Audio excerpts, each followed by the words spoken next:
We have a ton of big news out of OpenAI from Sam Altman. There's a ton of stuff going on. So today we want to break down exactly what OpenAI is talking about. They made some big announcements regarding AI and elections. They've made some big announcements regarding funding for alignment, making sure that their AI is in alignment with what's best for humanity and how they plan on doing that. So Connor, kicking it over to you, what are you seeing maybe first off on all of this election AI news that we're seeing from OpenAI? Listen, Jaden, it's got to be on everybody's mind, right? I mean, when I get asked, what are you most fearful about with AI, I have one answer, which is like the deep fake election season, all that kind of stuff. Like, how is this going to impact everything? And OpenAI knows that too. So they came out with this sort of like new paradigm for doing this, new policies, things like that. They're working with the National Association of Secretaries of State and direct users with, I think it's canivote.org, which is, I'm just reading here, it's an authoritative website on U.S. Voting information, and talking about like procedures and things like that, right? So some of the highlights that they're talking about is like they're not going to allow users to build applications for political campaigning or for lobbying, or that can deter people from participation in the democratic process, right? I mean, basically, they're talking about discouraging voting and how they are going to avoid that. They also don't allow for the creation of chatbots to pretend to be real people.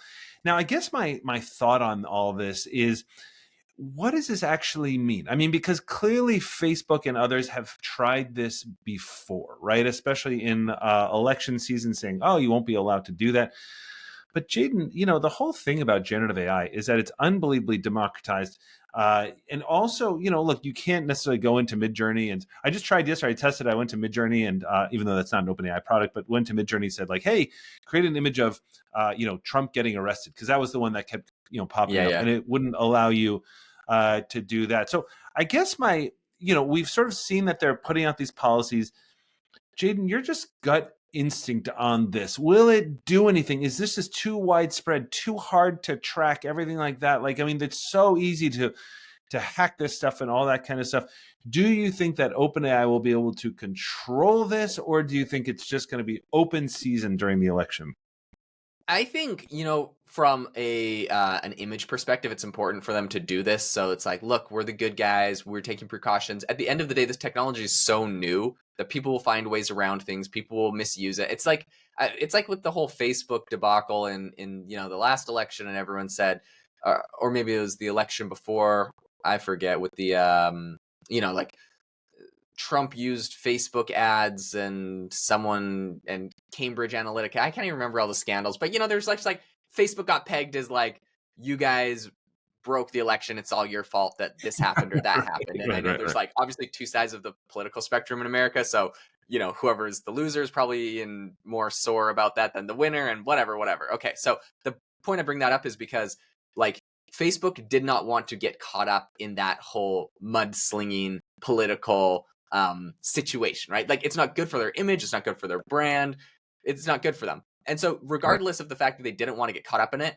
they did. And I think it's going to be the same thing with OpenAI, where it's like they don't want to get some sort of bad PR, some sort of bad press. Oh my gosh, OpenAI is dangerous for democracy because someone used it to do X, Y, and Z. So they're trying to cover their bases now by at least saying, look, we have these policies, we're thinking about it. And even if something bad happens, they're like, oh, it slipped through the cracks, but we've been very vocal about like not wanting anything bad to happen, So I think inevitably, whether it's OpenAI or it's an open source model, like people will misuse it for like elections have money and power involved. So like all the tools will be used. I don't think anyone's under the assumption that any political party is like perfectly absolved from trying to do the sneakiest thing possible. I think they're all trying to do the sneakiest thing possible. They're all going to use these tools. But I think it's important for OpenAI from a image perspective to say this. Will it have a material impact?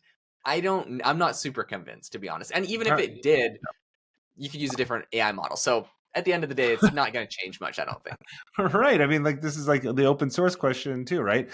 I agree. I mean, I think a lot of this for OpenAI, it is critical that OpenAI stays on the right side of the public goodwill. I think they are still firmly entrenched there. I think the New York Times thing probably disrupted that a little bit. But like a lot of people, like just like everybody knew Facebook, right? I mean, like sort of everybody from 11-year-olds to your grandparents knew Facebook. OpenAI is not exactly the same thing, but I totally agree with you. I think that they have to come out, they have to say this stuff, and they have to put policies in place.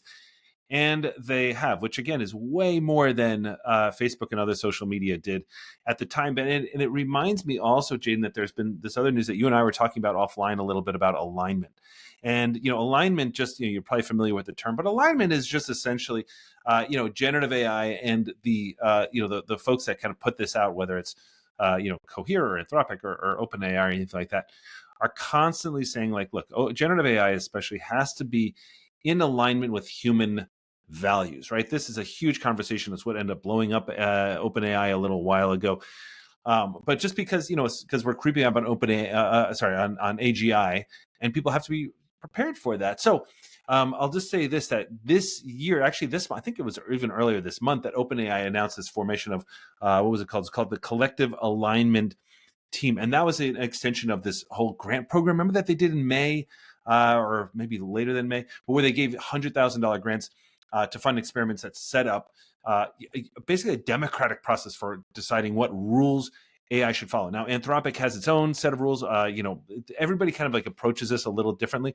But what the collective alignment team is trying to do is design these systems that incorporate public inputs to steer models, right? So they're like actively looking for people to do that. And then I think it was back in December that they partnered with Eric Schmidt, the old Google CEO, that offered grants up from 100,000 to 2 million to support technical research toward alignment and safety.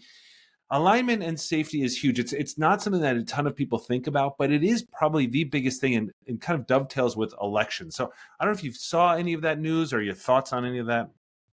Yeah, I think again, it seems like they're kind of like revamping or talking about it again. And I think the concept is good. I just question if they'll be able to make a material impact again on the follow through, and I hope they will. I use it OpenAI every day. I'm rooting for them. They're my number one, but I'm gonna try to be like skeptically honest when I have that. So yeah, they have the grant program, and the concept is build tools that people can put inputs to steer these AI to make sure that they're in alignment with humanity and what's in the best interest of humanity. But my only question is, will we ever really get to a point where we have one AI model that everyone's like, yes, it has the perfect ideals or values that align with humanity? Or are we going to get to a point where we have different religions, we have different political ideologies, we have different, all sorts of different ideologies about a spectrum of different things, and some of them are kind of at odds with one another? And are we ever going to be able to, when we say democratically, adding values to an AI model, for example, to me, it's like if there's a vote and 60% of people think that one thing should be added and 40% don't think it, it's like, okay, so the most popular group gets it, right? That's how an election works. But there's still 40% of people that would be disenfranchised with that decision that are like, I don't want to use your AI model. So I think at the end of the day, in my opinion, where this probably goes is whether you can fine tune or pick the ideals and the values of your own model. Maybe you train them, and so different people can have different perspectives and different things incorporated. Kind of, I like the concept of Anthropic's constitutional AI, but you'd want a personal constitution for your AI. I think that could be a success if you're going to try and make one product, or if that doesn't happen, right? If companies are really monolithic and are like, no, our ideals are the best ideals, and the way we do it, right? People criticize California, and because that's where a lot of this AI comes out of, and not everything that Mm-hmm. happens in California is supported in all the other states in America. So when they're saying, this is the way it has to be, which some companies do that. So I feel like OpenAI, to be honest, is a little bit more open, and Sam Altman has been kind of like, yeah, we're trying to make it for everyone. So I'll give OpenAI a lot of credit on that. Other companies in California, I think, get pinned to maybe having a bit more of a hard line on things that people disagree with from other places. Regardless, I think that if that happens, then what's going to happen is you're going to see a fragmenting of AI models, where you're going to get the Grok AI on Twitter, where Mm-hmm. it's like the naughty AI model that will say anything, and this one is the AI model for hardcore liberals, and this is the AI model for hardcore Republicans, and this is the model for hardcore whatever, right? So I don't really want to see it all have to break out into a bajillion different things. It's going to happen inevitably anyways. But I think that I just think that there's a valuable and a viable possibility for us to create a solid, or a lot of these solid products that you can like use, because I don't want to leave OpenAI. But if they start putting things in there that I disagreed with, then I would, potentially think about that. So I want to use the core product. I just think everyone should be able to tune it how they want, and I think that will be the way to make these things successful. Yeah, no, I think you're absolutely right on the direction of that. I mean, by the way, it's hilarious. Like I test drove Grok a ton. I think you do too. And one of the really funny things I found about it, I was sort of like goading it a little bit to try to kind of get it to say some crazy anti-woke things.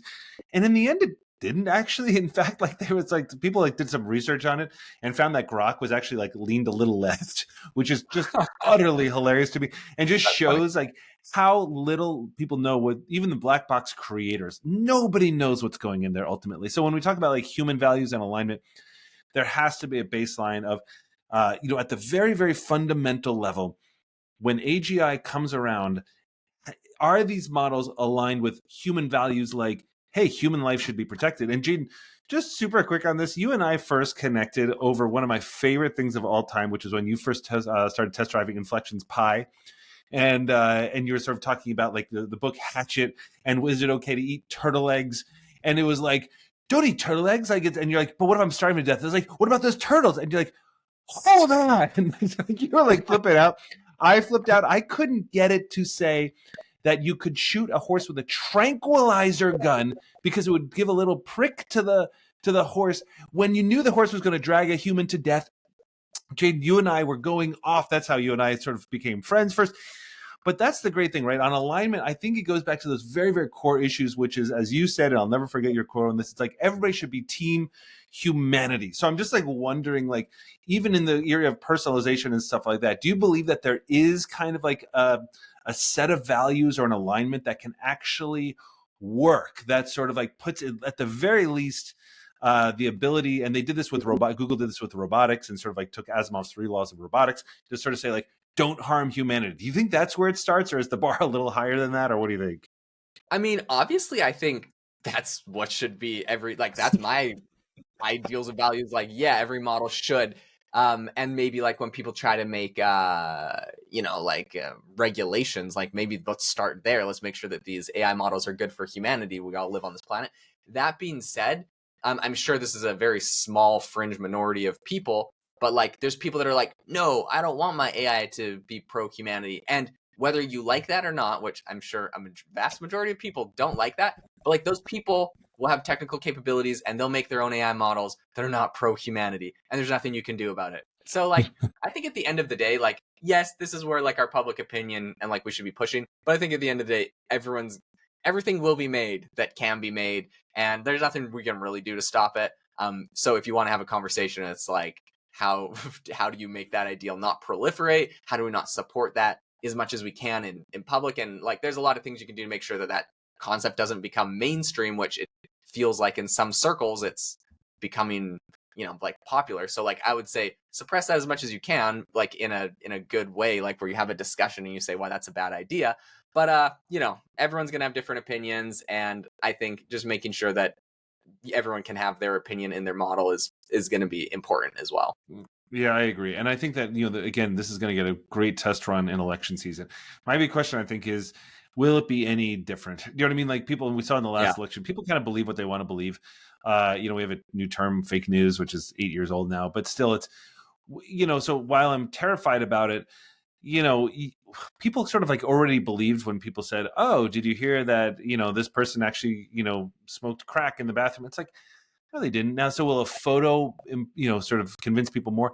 Maybe there's a Mm-hmm. lot of people out there, Jaden. You and I live in a bubble. People listening to this podcast probably live in a little bit of a bubble too, where this is all second nature. But I talk to a lot of companies, and I'll go out there and show them. I'll be like, "Oh, well, Midjourney," and they're like, "Oh, what's Midjourney?" Right? Like they just don't know what these tools are, and if they don't know the capabilities of this, then we're in deep trouble. And so, again, I think ultimately people will believe what they want to believe.